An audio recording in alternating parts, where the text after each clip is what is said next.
Hello friends, அஸ்ஸலாமு அலைக்கும். Welcome to as Tamil. நான் உங்கள் சாய் ராஷிக். தொடர்ந்து நம்ம திவாலி ஸ்வீட்ஸ் அண்ட் ரெசிபிஸ் பார்த்துட்டு வந்துட்டுருக்கோம். அந்த வகையில் திவாலினாலே குலாப் ஜாமுன் இல்லாமலாங்க. ஆனால் இன்றைக்கி நம்ம செய்ய போகிற குலாப் ஜாமுனுக்கு கடையில் எந்த விதமான மாவுமே நம்ம வாங்க தேவையில்லை. மைதா, கோவா இப்படின்னு எதுவுமே தேவையில்லை. 10 பிரெட் இருந்துச்சுனாலே போதும். ரொம்ப சூப்பரான, ரொம்ப டேஸ்டியான, ஜூஸியான குலாப் ஜாமுன் ரொம்ப ஈஸியாக ரெடி பண்ண முடியும். டைமிங்கும் பார்த்தீங்கன்னா ரொம்ப கம்மி தான். 10 நிமிஷத்தில் பட்டுன்னு செஞ்சிடலாங்க. இதுக்கு நான் 10 ஸ்லைஸ் அளவுக்கு பிரெட் எடுத்து வச்சுருக்கேன்.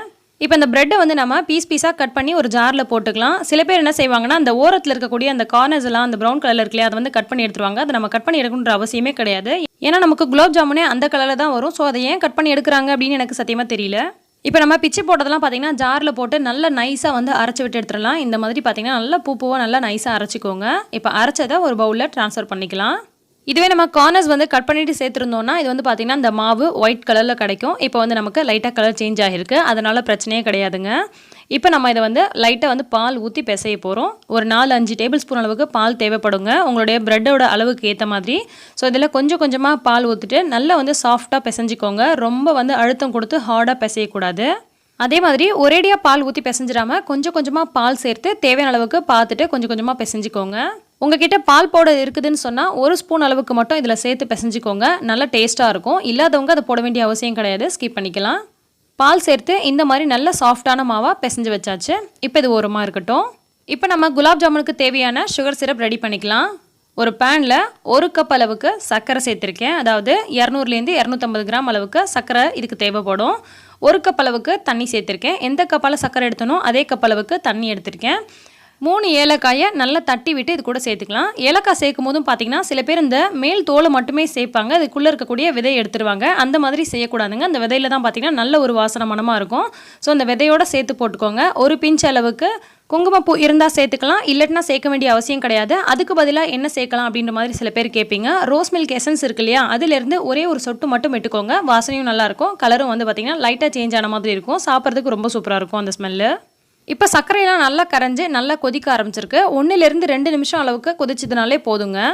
இந்த பாகோட பதம் பார்த்தீங்கன்னா ஒரு கம்பி பதம்னு சொல்லுவாங்க. அந்த மாதிரி இருக்கக்கூடாதுங்க. அந்த மாதிரி இருந்துச்சுன்னா உங்களுக்கு குலாப் ஜாமுனில் இந்த சுகர் சிரப் அப்சர்வ் பண்ணாது. ஸோ பிசுக்கு பதங்க லைட்டாக பிசுன்னு இருக்கிற மாதிரி இருக்கும். அந்த ஸ்டேஜ் வந்ததுக்கப்புறமா நீங்கள் ஸ்டவ்வை ஆஃப் பண்ணிவிடுங்க. குலாப் ஜாமுனுக்கு சர்க்கரை பாகு கம்பி பதம் வரக்கூடாதுங்க. லைட்டாக பிசுக்கு பதம் வந்தாலே போதும். அப்போ தான் நம்முடைய குலாப் ஜாமுன் சக்கரைப்பாக அப்சர்வ் பண்ணும். இப்போ கையில் லைட்டாக நெய்யோ அல்லது எண்ணெயோ தடவிக்கிட்டு நம்ம உருண்டைகள் போட ஆரம்பிச்சிடலாம். சின்னதாக வேணும்னா சின்ன சைஸில் போட்டுக்கலாம். நான் கொஞ்சம் பெரிய சைஸில் போடுறேன். சின்ன சைஸில் போட்டிங்கன்னா உங்களுக்கு நிறைய குலாப் ஜாமுன்ஸ் கிடைக்கும். இந்த மாதிரி மாவோட உருண்டை எடுத்து உள்ளங்கையில் வச்சு நல்லா சாஃப்டாக அமர்த்தி விட்டு இந்த மாதிரி நல்ல ரவுண்டாக உருட்டிக்கோங்க. விரிசல் எங்கேயும் இருக்கக்கூடாது. கடையில் வாங்குற மாவுகளில் உருண்டை போடுறத விட இதில் உருண்டை போடும்போது ரொம்பவே ஈஸியாக இருக்குங்க. அது மாதிரி கிராக்ஸும் வராது, ரொம்ப ஈஸியாக தான் இருக்கும்.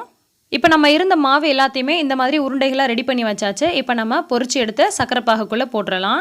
எண்ணெய் நல்லா சூடானதுக்கப்புறமா இந்த உருண்டைகளை உள்ளே சேர்த்துக்கோங்க. அதே மாதிரியே உள்ளே சேர்த்ததுக்கப்புறமா மிதமான தீயில வச்சுக்கோங்க. மிதமான தீயில வச்சு நம்ம பொரிக்கும் போது தான் உள்ளுக்குள்ளேயும் நல்லா வெந்திருக்கும். மேலேயுமே பார்த்திங்கன்னா சரியான கலருக்கு வரும். சீக்கிரமாக நிறம் மாறக்கூடாது. இந்த மாதிரி ஒரு கரண்டியை வச்சுட்டு அந்த எண்ணெயை லைட்டாக கிண்டிக்கிட்டே இருந்தீங்க அப்படின்னு சொன்னால் எல்லா சைடுமே உருண்டுக்கிட்டே இருக்கணுங்க. அப்போ தான் உங்களுக்கு அந்த ஈவனான கலர் கிடைக்கும். அதே மாதிரியே உள்ளுக்குள்ளே நல்லா வேகும். உருண்டைகளை எண்ணெயில் போட்டதுக்கப்புறமா நீங்கள் பாட்டுக்கு உங்கள் வேலையை பார்த்துட்டு இருந்தீங்கன்னா அது ஒரு சைடு மட்டும் கலர் ஆகிடும், இன்னொரு சைடு உள்ளுக்குள்ளெலாம் வேகாமல் இருக்கும். ஸோ இந்த மாதிரி ஆயிலுக்குள்ளே போட்டதுக்கப்புறமா தள்ளி விட்டுட்டே இருக்கணும். இப்போ பார்த்தீங்கன்னா ஒன்று போல் ஒரே கலரில் கிடச்சிருக்கு பாருங்கள். எந்த சைடுமே ஒரு சைடு கலர் ஜாஸ்தியாகவோ ஒரு சைடு கலர் கம்மியாகவோ இருக்காது. இந்த மாதிரி இருக்கணுங்க. இப்போ அடுத்தடுத்த பேட்சஸ் நம்ம போட்டு இதை பொரிக்க ஆரம்பிச்சிடலாம். நான் கொஞ்சம் பெரிய சைஸில் போட்டிருக்கேன். நீங்கள் இன்னும் கொஞ்சம் சின்ன சைஸில் கூட போடலாம். இப்போ நம்ம எல்லா உருண்டைகளையும் பொரிச்சு எடுத்தாச்சு. இப்போ நம்ம சுகர் சிரப்பை அடுப்பில் வச்சு லைட்டாக ஹீட் பண்ணிக்கலாம். ஹீட் ஆனதுக்கப்புறமா நம்ம அந்த பொரிச்சு வச்ச உருண்டைகளை இதுக்குள்ளே சேர்த்துடலாம். உள்ளே சேர்த்துட்டு ஒரு 30 செகண்ட் போல் நல்லா அந்த சுகர் சிரப்பை கொதிக்க விடுங்க. இதுவே நம்ம கடையில் குலாப் ஜாமுன் மாவு வாங்கி குலாப் ஜாமுன் ரெடி பண்ணோம் அப்படின்னு சொன்னால் இந்த மாதிரி கொதிக்க விடக்கூடாது. பாகில் போட்டு அப்படியே 4-5 மணி நேரம் விட்டுறலாம். ஆனால் நம்ம ப்ரெட்டில் குலாப் ஜாமுன் ரெடி பண்ணியிருக்கனால அதை சக்கரை பாகில் போட்டு நல்ல ஒரு 30-40 செகண்ட் கொதிக்க விட்டு அதுக்கப்புறமா எடுத்து ஒரு ஓரமாக வச்சுருங்க. கொதிக்க வச்சா விரிசல் விட்டுருமோ உடஞ்சிருமோன்ற பயப்பட வேண்டிய அவசியமே இல்லை. அந்த மாதிரிலாம் பிரெட் குலாப் ஜாமுனில் ஆகவே ஆகாதுங்க. இந்த மாதிரி கொதிக்க வச்சா தான் நமக்கு நல்ல குலாப் ஜாமுன்ஸ் சாஃப்டாக இருக்கும். இப்போ பார்த்தீங்கன்னா ஒரு 4 மணி நேரம் ஆனதுக்கப்புறமா நான் உங்களுக்கு ஓப்பன் பண்ணி காமிக்கிறேன். குறைஞ்சது ஒரு 4 மணி நேரம் சக்கரை பாகில் நல்லா ஊறினா தான் நல்லாயிருக்கும். ஸோ 4லேருந்து 5 மணி நேரம் அப்படியே ஊற விட்டுருங்க. அப்புறமா நீங்கள் சர்வ் பண்ண ஆரம்பிச்சிடலாம். பாருங்கள், ஒன்று கூட வந்து கரைஞ்சி போயிடாது, உடஞ்சி வராது, விரிசல் விடாது. இந்த மாதிரி ரொம்ப சூப்பரான ரொம்ப அழகான ஷேப்பில் கிடைக்கும். சாப்பிட்றதுக்கு ரொம்ப அல்டிமேட்டாக இருக்கும். இந்த தீபாவளிக்கு கண்டிப்பாக நீங்கள் இதை ட்ரை பண்ணி பாருங்கள். இது வந்து தீபாவளிக்கு மட்டும் இல்லாமல் திடீர்னு உங்கள் வீட்டில் கெஸ்ட் வந்துட்டாங்க, சூப்பராக செஞ்சு அசத்தணும்னு நினைக்கிறீங்கன்னா அந்த டைமில் இந்த மாதிரி நீங்கள் செய்யலாம். இந்த மாதிரி ரவுண்ட் ஷேப்பில் தான் செய்யணுன்ற அவசியம் கிடையாது. சிலிண்டர் டைப்பில் நீங்கள் வந்து உருட்டையாக செய்வாங்கல்ல, அந்த மாதிரி கூட நீங்கள் பண்ணலாம். இப்போ நம்ம ரெடி பண்ண குலாப் ஜாமுன் எந்த அளவுக்கு சாஃப்டாக இருக்குன்றதை உங்களுக்கு காமிக்கிறேன். பாருங்கள், எவ்வளோ ஈஸியாக நல்லா அழகாக கட்டாயி வருது. உள்ளுக்குள்ளெல்லாம் பார்த்தீங்கன்னா நல்லா வந்து அந்த சுகர் சிரப் வந்து அப்சர்வ் பண்ணியிருக்குது. சாப்பிட்றதுக்கு ரொம்ப டேஸ்டியாக இருக்குங்க. செம்ம டேஸ்ட்டுங்க. கண்டிப்பாக நீங்கள் ட்ரை பண்ணி பாருங்கள். ரொம்ப சூப்பராக இருக்குது. தீபாவளின்னு சொன்னாலே கண்டிப்பாக குலாப் ஜாமுன் இல்லாமல் இருக்காது. பட் இன்றைக்கி நம்ம பார்த்த இந்த குலாப் ஜாமுன் செய்கிறதுக்கு கடையில் எந்த விதமான மாவும் வாங்க தேவையில்லை. மைதா, கோவா இந்த மாதிரி எந்த பொருளுமே தேவையில்லை. பிரெட் இருந்துச்சுனாலே போதும். ரொம்ப ஈஸியாக இந்த குலாப் ஜாமுன் ரெடி பண்ண முடியும்.